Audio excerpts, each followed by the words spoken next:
नमस्कार मंडळी, स्वागत आहे तुमचं आपल्या क्रिएटिव्ह इसेन्स चॅनलवर। आज आपण बनवणार आहोत एकदम झटपट आणि चविष्ट अशी डाळ कोशिंबीर। रोजच्या काकडी किंवा कांदा टोमॅटोच्या कोशिंबीरीपेक्षा ही कोशिंबीर थोडी वेगळी आणि खास लागते। पुरणपोळी किंवा साध्या जेवणासोबतही ही कोशिंबीर अप्रतिम लागते। कमी साहित्यामध्ये अगदी पटकन तयार होणारी ही रेसिपी तुम्हाला नक्की आवडेल।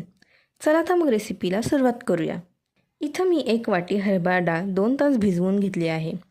त्यासोबत घेतल्या आहेत काही हिरव्या मिरच्या, बारीक चिरलेली कोथिंबीर, 1 उभा चिरलेला कांदा, काही कढीपत्त्याची पानं, मोहरी आणि चवीनुसार मीठ। सर्वात आधी भिजवलेल्या डाळीचं पाणी पूर्ण निथळून घ्यायचं आहे। तुम्हाला हवं असल्यास थोडंसं पाणी ठेवू शकता। ही डाळ मिक्सरमध्ये भरडसर वाटून घ्यायची आहे। तुम्ही तुमच्या आवडीनुसार जाडसर किंवा थोडी बारीकही वाटू शकता। आता यामध्ये घालूया हिरव्या मिरच्या, चवीनुसार मीठ आणि थोडीशी साखर।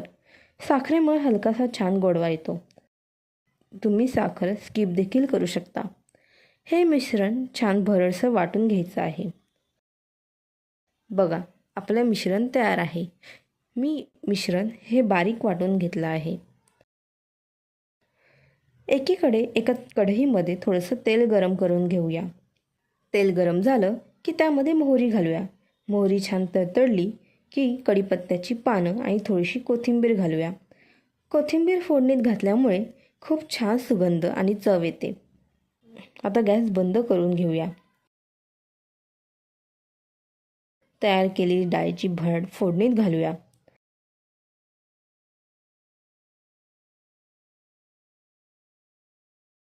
यामध्ये उभा चिरलेला कांदा आणि थोडी कोथिंबीर घालून व्यवस्थित छान मिक्स करून घ्यायचं आहे।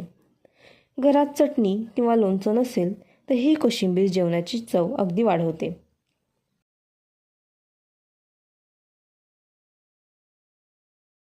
या चॅनलवर तुम्हाला चविष्ट आणि सोप्या रेसिपींबरोबर सुंदर रांगोळी डिझाईन्स आणि क्राफ्टचे व्हिडिओही पाहायला मिळतील। सर्व करताना किसलेलं खोबरं आणि थोडीशी कोथिंबीर घाला। अशी आपली झटपट आणि चविष्ट डाळ कोशिंबीर तयार आहे। तुम्हाला ही रेसिपी आवडली असेल तर व्हिडिओला नक्की लाईक करा, चॅनल सबस्क्राईब करा आणि बेल आयकॉन दाबायला विसरू नका। कमेंटमध्ये नक्की सांगा तुम्हाला पुढे कोणती रेसिपी पाहायला आवडेल। धन्यवाद। पुन्हा भेटूया एका नवीन रेसिपीसोबत।